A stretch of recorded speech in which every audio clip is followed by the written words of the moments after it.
Thank you, Jeko. Kemarin kita dapat word of knowledge. Saya cuma dapat 2, satu Evelyn, satu yang perutnya sakit. Saya bilang, ada yang perutnya sakit di sini sebelah kanan, nggak ada yang angkat tangan. Pas pulang, gitu. Kosanto itu aku, katanya. Aku malu, katanya. Oh beneran sakit, didoain dan udah sembuh ya? Itu orang dia. Tepuk tangan buat Tuhan. Selama berapa hari dia mengganggu perutnya banget. Bahkan kemarin lagi ibadah di sini juga sakit banget. Dia bilang, tapi after praying, ya, she got heal gitu. Tadi apa yang Jeko dapat? Kalau kamu malu, it's okay, kita bisa mengerti. Karena itu sebenarnya bukan buat mempermalukan kamu. Tapi Tuhan mau bebasin kamu. Amin. Gitu. Kalau kamu nggak mau langsung angkat tangan, sebenarnya kalau ini momentumnya, kalau memang itu kamu langsung angkat tangan, langsung bam. Tapi kalau kadang-kadang kalau malu juga, it's okay, kita bisa pray for you later. Ya. Terima kasih Roh Kudus. Sebentar kami ingin dengar firman Tuhan. Di dalam nama Yesus, kami mau duduk sebagai murid-Mu Tuhan. Untuk dengar suara-Mu in Jesus name. Amin. Bisa buka 1 Korintus 14 ayat 1. Apa yang Jeko share adalah tentang salah satu bagaimana kita bergerak dalam tuntunan Roh Kudus atau karunia Roh. Yaitu karunia kesembuhan, karunia word of knowledge, kata-kata pengetahuan, dengar suara Tuhan and all that. Itu yang kami rindu, kami mau impartasi ke kamu. Saya nggak kebayang nih kalau Dynamic Youth ya, semua orang di tempat ini ngalamin itu. Pagi-pagi doa dituntun Tuhan, doain ini, ketemu orang ini, kalian mulai bergerak, mulai doain orang ini, teman kantor kamu, teman kampus kamu, teman sekolah kamu nurutin apa yang Roh Kudus perintahin. Dan tiba-tiba teman-teman kamu dijamah Tuhan, dilawat Tuhan, disembuhin, dilepasin. Saya nggak kebayang sih, ini bakal jadi kebangunan rohani banget di tempat ini. So kita rindu mau impart ini ke kamu, mau bagi, karena apa yang kami terima dengan cuma-cuma, kami mau bagi dengan cuma-cuma. Jadi saya rindu banget, kalian memang punya kerinduan untuk receive hal ini. Supaya kita bisa sama-sama gerak, amin. Karena saya percaya Tuhan lagi bangkitin satu generation yang bergerak dalam kuasa Roh Kudus, seperti kitab Kisah Para Rasul. Alkitab tulis gini, kejarlah kasih. Jadi pesannya itu bukan satu doang loh, bukan cuman kejarlah kasih. Karena banyak kali kita khotbah di gereja, sore ini kita para pendeta nih cuman ngajarin tentang karakter building. Ayo kejar kasih, punya karakter yang baik, nice. Ya, nggak boleh ngomong kasar, and all those things. Itu good, saya nggak menentang itu, karakter building is good, tapi menurut saya pesannya nggak komplit. Kejarlah kasih, ada apanya? Dan, bilang sama-sama, dan. Usahakanlah dirimu memperoleh karunia roh. Wow. Dalam bahasa Inggris dibilang earnestly desire. Rindukan dengan sungguh-sungguh kamu memperoleh karunia roh. Alasan kenapa kita nggak berjalan dalam karunia roh ya, karena kita nggak rindu itu. Kamu nggak rindu itu, mungkin kamu nggak ngerti kenapa sih mesti punya karunia itu. Tapi kita akan belajar hari ini sama-sama, amin. Kenapa kita mesti rindukan itu? Karena hanya mereka yang haus dan lapar akan makan dan minum. Tanpa kerinduan, kita nggak akan bisa terima apa-apa. Jadi saya berdoa untuk sebuah kelaparan rohani untuk kamu hari ini. Ya, aduh keren banget nggak sih kalau lihat anak 17 tahun tuh doain orang sembuh di jalan gitu. Ya, kamu di mall, tiba-tiba Roh Kudus ngomong, itu tuh doain bapak itu, dan kamu doa. Amin. Oke. Terutama karunia untuk bernubuat. Kenapa terutama karunia untuk bernubuat? Saya bakal mulai dari sini. Dari semua karunia roh yang ada, hal yang paling utama, ya, yang harus kamu rindukan adalah karunia bernubuat. Nah, banyak orang pikir karunia bernubuat itu cuman gini, aku dengar suara Tuhan, beginilah firman Tuhan, hei kamu berdosa, gitu. Nubuat, Alkitab tulis, untuk membangun jemaat. Tujuan nubuatan bukan untuk apa? marah-marahin orang, negor-negorin dosa. Ya mungkin itu salah satunya, itu parobet, tapi bukan seluruhnya. Tapi firman Tuhan bilang, nubuat adalah to build the church, untuk mendewasakan jemaat Tuhan. Oke? Dan saya percaya nubuatan adalah hasil. Saya mau bilang gini, nubuatan lagi, kamu rilis nubuatan, itulah adalah hasil dari kenabian. Saya ulangin lagi. Orang yang bisa rilis nubuat, karena dia menghidupi sebuah gaya hidup spiritual seperti layaknya nabi, namanya prophecy. Nubuat, prophecy, kata dasarnya prophet, yang adalah nabi. Saya percaya Tuhan lagi bangkitin, yang Yoel 2:28 bilang, pada hari-hari terakhir, aku akan mencurahkan rohku ke atas semua manusia, sehingga anak-anakmu laki-laki akan mendapat penglihatan dan mimpi.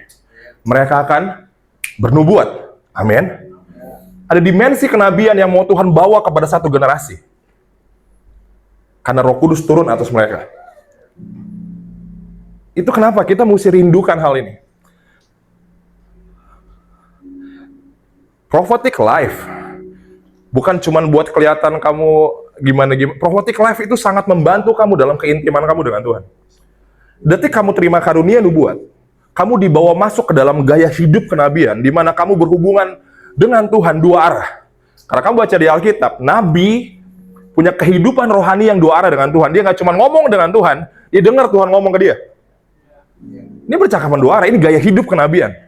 Gaya hidup kenabian nggak ada hubungannya sama trompet shofar, sama bendera-bendera, pakai mahkota, pakai jubah, nggak ada hubungannya. Pakai bendera-bendera Israel, sorry. I love Israel, gitu. Kenabian sesimpel itu, di mana Tuhan buka mata rohani dan telinga rohani kita. Kita masuk dalam dimensi rohani, di mana kita berdoa dengan Roh Kudus. Seperti Musa bicara muka ke muka dengan Tuhan, seperti sahabat bicara dengan sahabatnya. This is intimacy. Amin. Amin. Ini kenapa terutama dibilang karunia nubuat. Saya mempermudah ini, saya bilang prophetic life. Tuhan rindu, kita merindukan ini. Saya basically, saya udah cerita banyak, panjang lebar kemarin. Tapi saya mau cerita journey saya untuk dengar suara Tuhan. Saya dulu waktu youth, saya bertobat umur 17-18 tahun dari pemakai narkoba dan segala macam. Akhirnya saya dilepaskan Tuhan dari berbagai roh jahat juga. Singkat cerita, saya di gereja. Ada orang seumuran saya, masih muda juga, tapi orang ini peka banget dengar suara Tuhan. Bahkan pendeta-pendeta itu, kalau lagi doa pagi, doa puasa, itu dengerin dia. Tuhan bilang gini, bayangin, masih muda banget. Kalau dia ngomong tuh berbobot banget kata-katanya, kita kayak semua orang yakin itu dari Tuhan. Kita nggak bisa lawan. Bahkan pendeta aja yakin loh.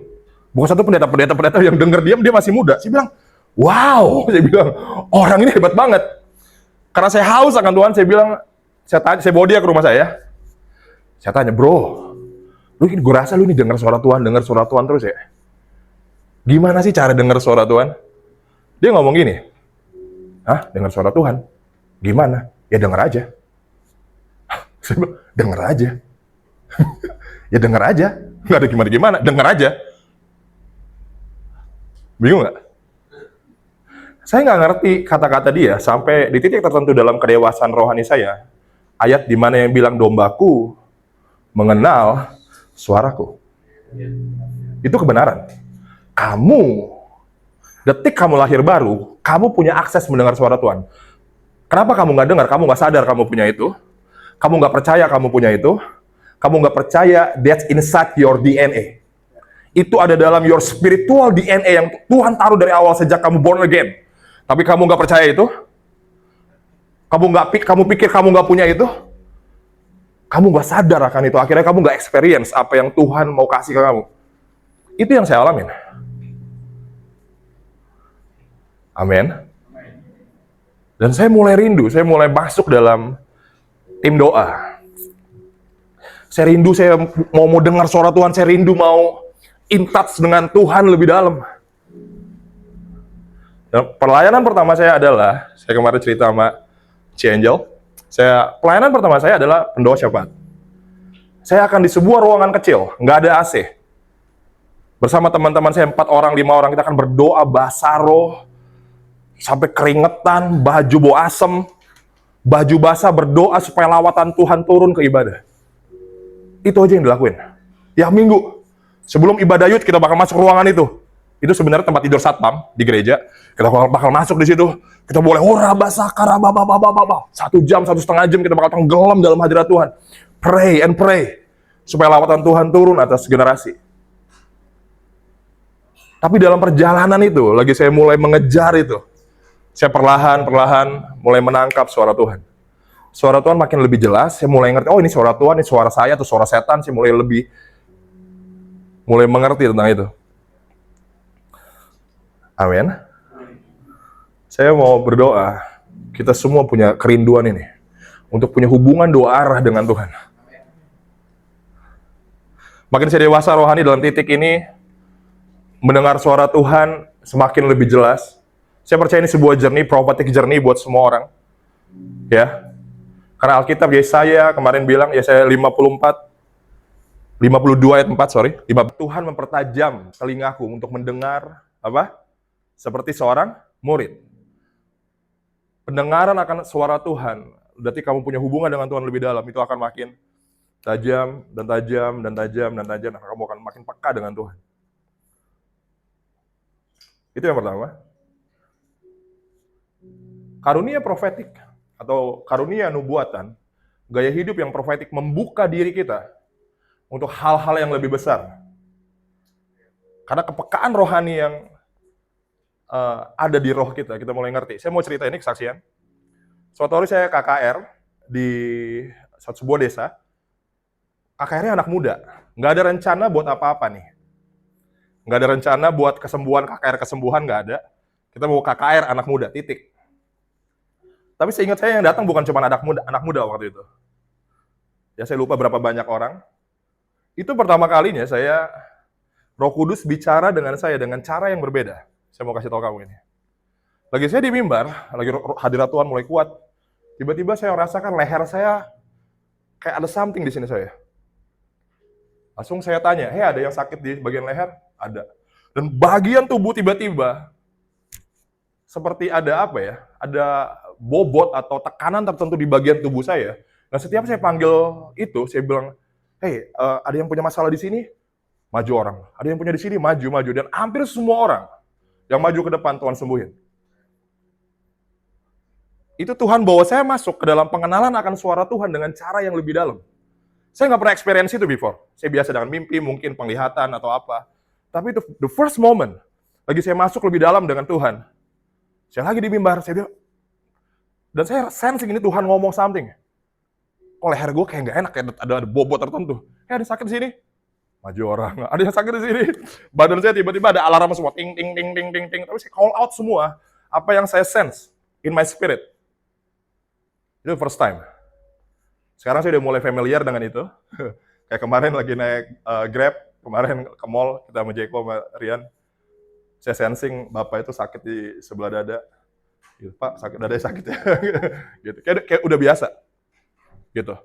Tapi pada saat itu hal yang sangat fresh buat saya. Tapi dan saya ikutin aja Roh Kudus dan many of people getting healed.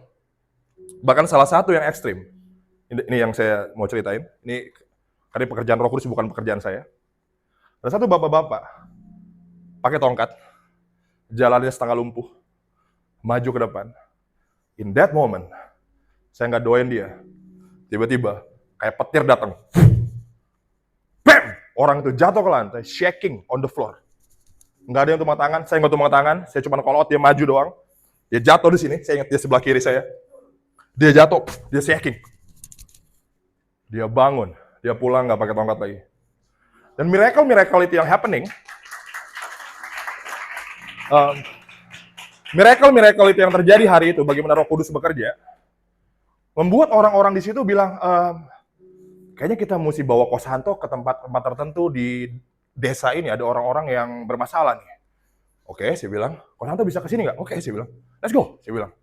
Pokoknya saya bilang ke pastor tim, lagi saya di sini, kalau ada orang sakit, just bring me to them ya, gitu. Jadi bawa ke sana. Dan kamu tahu nggak sih dibawa kemana? Saya dibawa ke rumah satu dukun di desa itu. Dan orang-orang desa bilang gini, Pak Santo, ini rumah si dukun, dia baru nikah dengan perempuan ini 2 tahun. Dan entah kenapa, sejak menikah, wanita itu buta. Saya bilang, oke, saya masuk ke ruangan itu sama teman-teman saya. Kita mulai ngobrol, tapi mereka open. Saya boleh doain istrinya, mereka open. Ini yang terjadi, karena ini dukun, atmosfernya beda. Lagi masuk ke ruangan itu, kita mulai doa. Mulai basaro, praying, rabaka setelebra baba korobo, praying in tongues. Kita berdoa kurang lebih 40 menit. Tiba-tiba, kamu tahu, rumah itu isinya cuma ada 2 mereka, suami istri. Tiba-tiba kaca di belakang jatuh. Saya bilang, oke. Nggak ada siapa-siapa di belakang, kaca tiba-tiba bisa falling prang. Keep praying. Doa-doa dalam waktu tertentu. Tiba-tiba si perempuan ini bilang, karena dia memang sebelumnya nggak buta, jadi dia tahu warna dong. Dia bukan buta dari lahir yang dia nggak tahu warna ya, dia tahu warna. Doa-doa tiba-tiba dia bilang, saya bisa lihat katanya. Kita yang doain kaget. Saya mau bilang gini, kalau Tuhan pakai kamu, ada orang bilang, aduh, kita nggak mau dipakai dalam kesembuhan, dalam mujizat, nanti kita sombong. Nggak mungkin sombong. Kamu ngomong gitu karena kamu belum ngalamin. Kalau kamu ngalamin, kamu sama terkejutnya dengan orang yang disembuhin. Seriusan. Kamu nggak langsung, sembuhkan, gitu. Nggak. Kamu kan, lagi tiba-tiba perempuan tuh bilang, kita juga, Dia bilang, saya lihat katanya. Nah, warna apa bajunya emang kalau lihat? Merah jambu, dia nggak ngerti warna pink. Warna merah jambu. Kita langsung shock semua di satu ruangan. Come on. Blind eyes are open.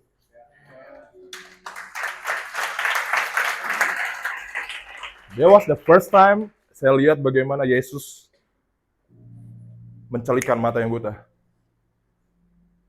Real. Apa yang saya baca di Alkitab, happening in my life. Jesus is real. Dia masih lakukan apa yang pernah dilakukan 2000 tahun lalu. He's the same. Never change. Amen. Apa saya bilang, yes, having a good character is good. Kamu punya karakter yang baik, sopan. Tapi saya mau bilang gini, without power, you cannot change the world. Kepribadian yang baik nggak cukup untuk mengubah dunia. We need power of God. We need the power of the Holy Spirit. Supaya dunia bisa lihat that God is real. Itu dukun loh.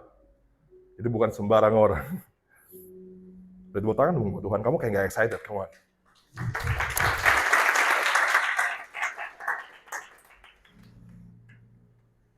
1 Korintus 12 ayat 4-11. Ini mimpi saya. Lihat banyak anak muda bergerak. Karena ini nubuatannya gitu.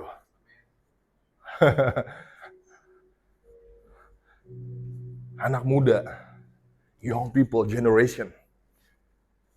Bergerak. Saya punya satu teman namanya Ben Fitz. Dia tinggal di Jerman. Dia bersama ratusan anak muda. Hampir tiap hari. Mereka pergi ke jalan-jalan, praying for people. Udah lihat puluhan ribu orang lahir baru, udah lihat ratusan orang disembuhkan, pelepasan di jalanan, dilawat Tuhan di jalanan, crazy thing. Saya rindu lihat itu di Indonesia. Kalau Tuhan bisa lakuin itu di Jerman, dia bisa lakuin di sini. Come on.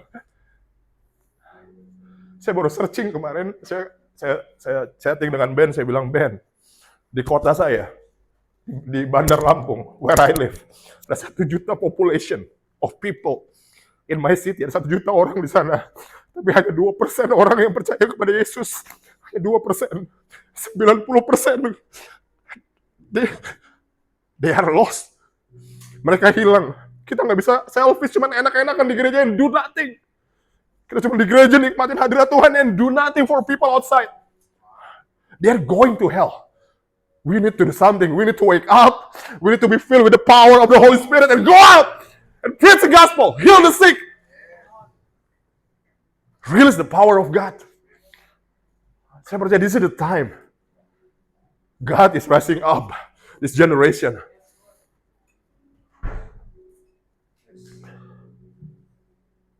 Sekarang tentang karunia-karunia roh, aku mau saudara-saudara, supaya kamu mengetahui kebenarannya. Next. I think I'm wrong ya. 1 Korintus 12 ayat 4 sampai 11. Media, sorry. Saya salah ngomong, sorry. Ada rupa-rupa karunia tapi satu roh, next. Dan ada rupa-rupa pelayanan tapi satu Tuhan, next. Dan ada berbagai perbuatan ajaib, tetapi ada Allah adalah satu yang mengerjakan semuanya dalam semua orang. Saya mau bilang gini, karunia roh untuk menyatakan keajaiban Allah. Lagi kamu punya karunia roh, this is why gereja mesti berjalan dalam spiritual gifts. Karena lagi kita berjalan dalam spiritual gifts, kita menyatakan keajaiban Allah. Kalau orang dunia tanya, katanya Yesus ajaib. Apa yang ajaib? Kamu punya cerita itu enggak? Oh, itu ada di Alkitab. Ya, saya tahu ada di Alkitab. Tapi kamu punya cerita sendiri enggak? Kalau Yesus ajaib, do you have your own story? Do you have it?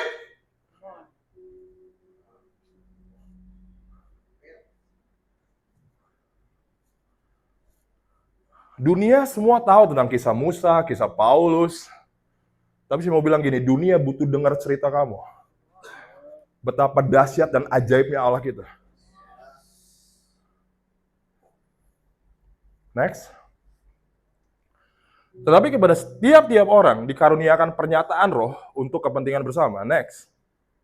Sebab kepada yang seorang, roh memberikan karunia untuk berkata-kata dengan hikmat. Hikmat sifatnya spiritual. Amin. Dan kepada yang lain, roh yang sama memberikan karunia apa? Berkata-kata dalam pengetahuan. Apa yang Jeko lakukan adalah the gift of the words of knowledge. Kata-kata pengetahuan. Artinya apa, Kosanto? Artinya di mana Tuhan reveal ke kita apa yang terjadi dalam hidup orang itu. Ya, saya mau ceritain ini lagi. Beberapa bulan yang lalu saya sama Jeko ketemu satu orang dari Australia, jauh banget. Kita nggak tahu kehidupannya, kita nggak tahu dia kenapa. Tapi saya diminta untuk doain dia, Kosanto bisa datang nggak doain teman saya dari Aussie. Oke, kita ketemu di cafe. Sebelum saya ke sana, saya bilang, Holy Spirit, tell me, orang ini kenapa? Reveal to me. Ada 8 poin yang Roh Kudus ngomong. Orang tuanya divorce, dia begini, dia begitu, saya nggak kenal dia. Detik saya ketemu dia, saya bilang, hai, saya bilang, kita nggak pernah ketemu, saya nggak kenal kamu, tapi saya mau bilang ini, Tuhan kasih tahu saya tentang kamu. Saya mau kasih tahu kamu ini supaya kamu tahu secara detail. Dia tahu hidup kamu karena dia sayang sama kamu. So saya kasih tahu dia, 1, keluarga kamu begini, 2, begini, 3, begini. Every single point. Dia nggak bisa sangkal, dia bilang yes. Itu happening. Setelah itu kita ngobrol, kita doa, hadirat Tuhan kuat, bam, mereka dilawat Tuhan, rekonsil, pemulihan. Words of knowledge, kata-kata pengetahuan sangat powerful. Dan Tuhan mau kita bergerak dalam itu. Tuhan nunjukin ke kamu apa yang dia tahu tentang orang lain, bukan dia ngajak kamu ngegosip. Tuhan bukan gosiper. Dia nggak suka gosip, dia kasih tahu Jeko tentang Rian. Jeko, kamu tahu nggak Rian gini-gini? Dia nggak bukan Allah yang kurang kerjaan ngajak ke Jeko gosipin tentang Rian. Tapi lagi dia reveal ke Jeko tentang Rian, supaya Jeko berdiri sebagai pendoa syafaat untuk Rian. Tuhan, Engkau kasih tahu aku tentang Rian, rahasia-rahasia tersembunyi yang orang nggak tahu. Karena nggak ada yang tertutup bagimu, tapi Engkau kasih tahu aku. Sekarang aku ambil beban ini untuk doa buat Rian, supaya Tuhan lepaskan dia, sembuhkan dia. Amin. Next. Kepada yang seorang, roh yang sama memberikan iman, dan kepada yang lain, ia memberi karunia untuk menyembuhkan. Amin. Next. Kepada yang seorang, roh memberikan kuasa untuk mengadakan mujizat. Saya selalu ajarin anak rohani saya, mujizat dan kesembuhan adalah beda. Like kamu berdoa buat orang, itu different things. Kita sering lihat orang yang kakinya panjang sebelah jadi pendek. Saya assume itu bukan kesembuhan, tapi itu miracle. Kalau kesembuhan adalah mungkin orang yang punya pain atau apa tiba-tiba gone. Tapi kalau miracle itu different apa ya? Lebih dalam kayaknya. Gitu. Ya, lanjut. Jadi kalau lagi doain orang, kita mesti lihat ini orang ini butuh healing atau butuh miracle. Ya, apa yang kita lepasin di bumi terlepas di surga. Jangan salah rilis. Kalau memang dia butuh healing, kita rilis healing. Kalau dia butuh miracle, kita pray for the miracle. Amin. Tetapi semuanya ini dikerjakan oleh Roh yang satu dan yang sama, yang memberikan karunia kepada tiap-tiap orang secara khusus. Seperti yang dikehendakinya. Amin. Ada 9 karunia Roh yang tadi kita udah pelajari. Dan saya mau bilang gini, kita punya akses untuk semua. Banyak orang Kristen cuma ngerti karunia Roh itu bahasa roh. Hey, itu cuma satu dari sekian. Saya lumayan rakus, saya bilang, Tuhan, saya mau semua. Why not? Yesus punya semua ya. Kenapa saya enggak? Untuk hal yang rohani, jadi rakus aja nggak apa-apa. Tuhan, aku mau mereka semua. Give it to me. Supaya aku bisa berjalan seperti Yesus berjalan di bumi. Supaya orang-orang lihat Yesus di dalamku. Amin. Saya mau bicara lebih lebar, nggak cuma bahasa roh adalah salah satu yang powerful, tapi cuma satu doang. Ada karunia lain yang kita mesti notice juga. 1 Korintus 14 ayat 12. Demikian pula dengan kamu memang berusaha untuk memperoleh karunia-karunia roh, tetapi lebih dari 1 Korintus 14 ayat 12. Iya, tapi lebih daripada itu hendaklah kamu berusaha mempergunakannya untuk membangun jemaat. Karunia roh untuk mendewasakan jemaat. Saya percaya gini, Pastor Tim. Jemaat nggak akan dewasa cuma dengar khotbah dan pengajaran. Nggak cukup. Ya, misalnya gini, saya ngajar di sini hari ini. Tuhan itu luar biasa. Dia bisa lakukan mujizat. Minta tisu, ya. Dari tadi gue nangis terus, minta. Ini hidungnya meler. Sorry. Lagi kita ngajarin jemaat, hey, Tuhan itu dahsyat loh. Dia bertumbuh nggak? Yes. Dia kenal, oh Tuhan dahsyat. Tapi detik di gereja, tiba-tiba Tuhan demonstrasikan kedahsyatannya, ya, itu akan melengkapi pengajarannya. Katakan amin. Kita dapat pesan utuh. Bukan cuma teori, tapi real. Yang kedua, kita buka Markus 16, ayat 15 sampai 20.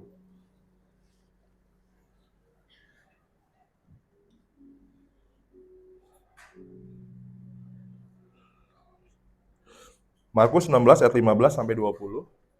Ayat 15 sampai 20. Lalu ia berkata kepada mereka, pergilah ke seluruh dunia, beritakanlah Injil kepada segala makhluk.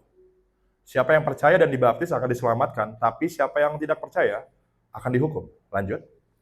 Tanda-tanda ini akan menyertai orang-orang yang percaya. Jadi firman ini nggak berhenti cuma beritain Injil doang, ada lanjutannya.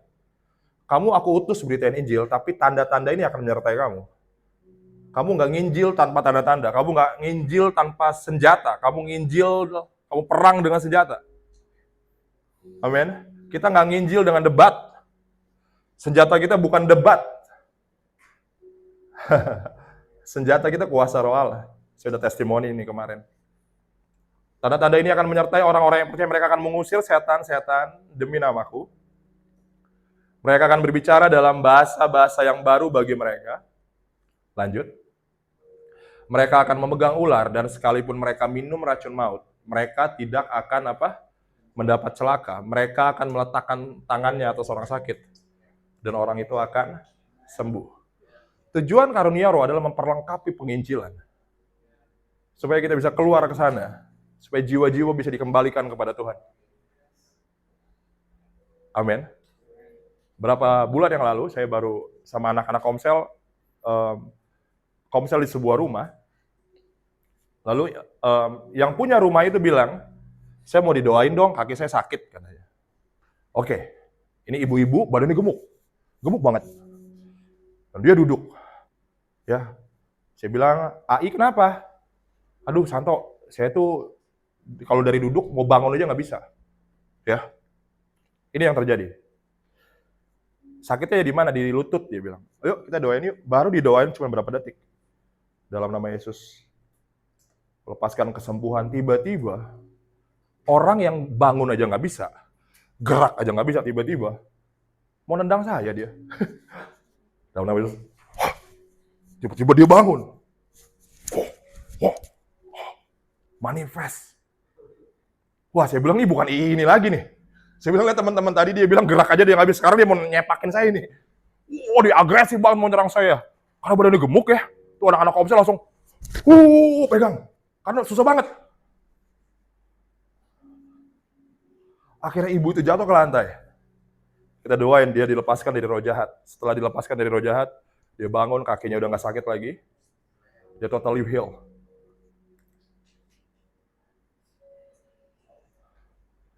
Karunia roh memperlengkapi kamu untuk apa yang tertulis di situ. Bukan cuma untuk kamu ngerti, tapi kamu alami. Itu adalah pintu untuk kamu masuk ke sana. Sebuah pintu undangan, ayat-ayat yang kita baca adalah invitation to experience apa yang tertulis di sana. Saya mau undang kita semua masuk ke situ ya, masuk ke realita itu. Come on, it is real. Ini real, ini cuma bukan kata-kata kosong doang, it is real. Kita mau tenggelam ke sini. Amin. Next. Pertanyaan, bagaimana kita bisa berjalan dalam karunia ini? Yang pertama, kamu rindu. Setelah kamu rindu, Roh Kudus kasih. Tapi nggak cukup, cuman punya doang. Punya senjata, nggak bisa pakainya. Kalau saya kasih basoka misalnya, atau basuka, yang gede. Kalau nggak ada pelurunya, ada gunanya nggak itu? Dan basuka lumayan besar. Ya, kalau sekali nembak itu ngancurin musuh banget. Tapi kalau Bagas badannya kecil, basokanya gede, bisa nggak diangkat? Nggak bisa. So even spiritual gifts, setelah kamu terima spiritual gifts, kamu butuh pelurunya, kamu butuh kekuatan untuk carry the gift. Pelurunya adalah anointing, bilang sama-sama anointing. Pengurapan. Ya, gift itu cuma senjata. Tapi kita butuh anointing. Kita buka di Mazmur 45 ayat 7. Oh, 48 berarti, sorry. 45 ayat 8, sorry, saya salah ngomong. Mazmur 45 ayat 8. Oke, this is it. Engkau mencintai keadilan dan membenci kefasikan. Sebab itu, Allahmu telah mengurapi engkau dengan minyak sebagai tanda kesukaan melebihi teman sekutumu. Pengurapan turun ke kita saat kita belajar taat. Katakan sama-sama taat. Pengurapan itu nggak murahan. Pengurapan itu precious oil, itu mahal. Kita mesti bayar dengan ketaatan. Hidup dalam penundukan diri kepada kehendak Tuhan. Baru pengurapan bisa turun. Amin. Seberapa gift yang kita punya, kalau pengurapan nggak hadir, kita nggak bisa pakai itu untuk kemuliaan Allah. Dan yang kedua, kita buka Yudas 1 ayat 20. 1 ayat 20. Akan tetapi kamu, saudara-saudaraku yang kekasih, bangunlah dirimu sendiri di atas dasar imanmu yang paling suci. Berdoalah dalam Roh Kudus. Kita mesti build, kita punya spiritual strength. Kekuatan manusia rohani kita dengan berdoa dalam roh. Berbahasa roh membuat otot-otot rohani kita cukup kuat untuk carry the basoka. Untuk memikul basoka itu. Amin. Mungkin kamu nggak sadar, mungkin sebenarnya kamu udah punya spiritual gifts, tapi kamu nggak pernah ngalamin, mungkin karena pengurapannya nggak turun. Kamu selama ini berontak terus dengan Tuhan. Kamu selama ini jarang doa, makanya nothing happen. Amin. Saya selesai sharing ini, tapi saya rindu Tuhan bangkitin. 1, 2, 3, 4, 5 orang, 6, 7, 8. Come on. Saya undang semua bangkit berdiri.